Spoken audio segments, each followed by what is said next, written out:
Well, hey guys, I'm going to cut in a little bit early. By the way, if I sound a little funny, it's because I got new teeth. So I apologize, trying to do the best I can, but I'm going to be faithful to this broadcast, okay? We're continuing our study of Advent, and we're changing a little bit. This is a season of hope, but it is also a season of peace. The season of Advent reminds us of all the gifts that God has given to us through Jesus Christ. And this week we're going to be looking at peace. It's one of the reasons why I ended this week on hope with that message of uh, the peace that came that night when the Americans and the Germans and all the others were singing Silent Night, Holy Night.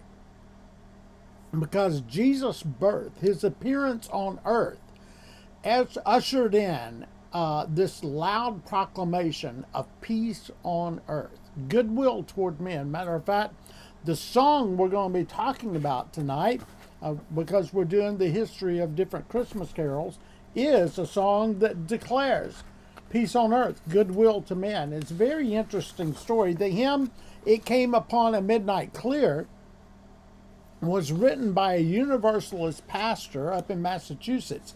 His name was Edmund Sears. It was first published in the Christian Register on December 29th, 1849, and Sears served as the pastor of the Unitarian Church in Wayland, Massachusetts, and then later on went to serve in Lancaster, Massachusetts. Not Lancaster, Lancaster, Massachusetts. He was struggling at the time with a little bit of a depression and also with news of a revolution in Europe and the ending of the Mexican U.S. Mexico War. And Sears wrote this poem portraying this dark world full of sin and strife and imagined a world that had not yet heard the Christmas message. And he wrote this song at the request of another pastor friend of his, wrote the poem. The poem was later set to music, to another piece of music. We don't know what tune Sears originally wrote with this song.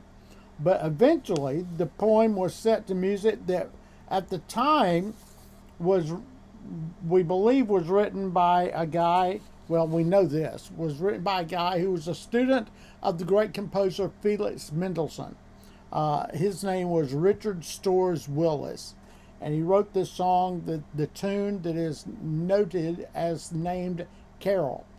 And this song was written for this melody. This tune was written for this poem.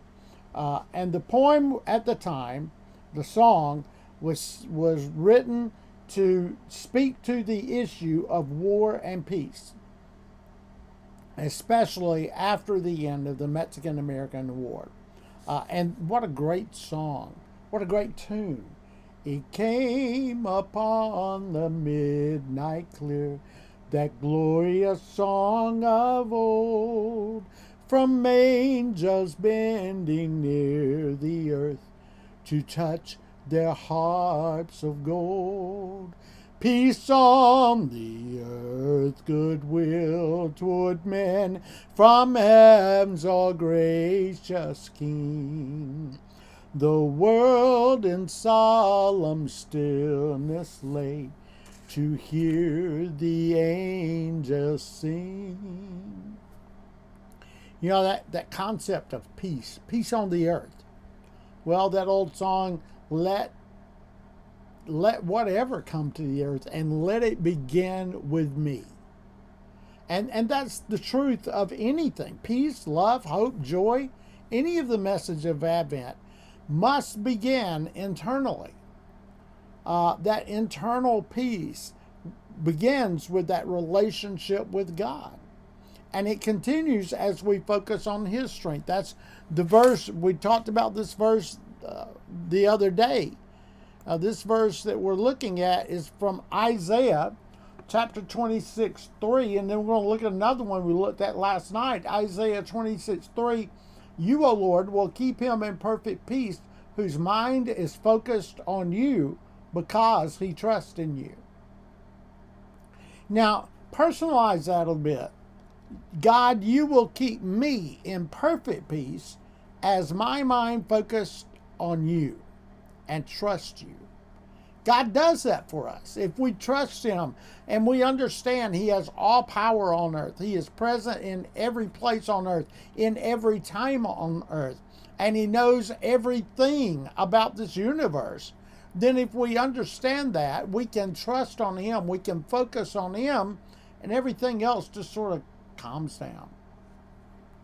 I'm working with a kid in my my work at school, and with that, he's in ISS, in school suspension, and he's been having problems with fighting, arguing, anger, things like that.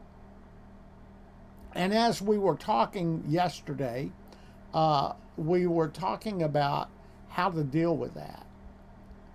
And I didn't want to get into the spiritual stuff because I don't want to get in trouble with my school system.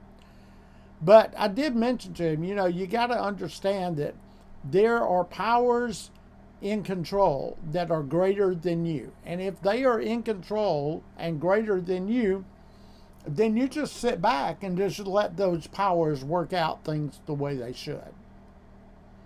And if somebody threatens to hit you, you let them hit you, because somebody's going to see it. Don't hit them back. You just let them hit you, and let someone with power greater than yours see it. Let them deal with it. And this is the truth with the scripture. God will keep us in perfect peace if we trust in him, if we focus on him, if we let him do his work. Inner peace can elude us at times. It evades us at times.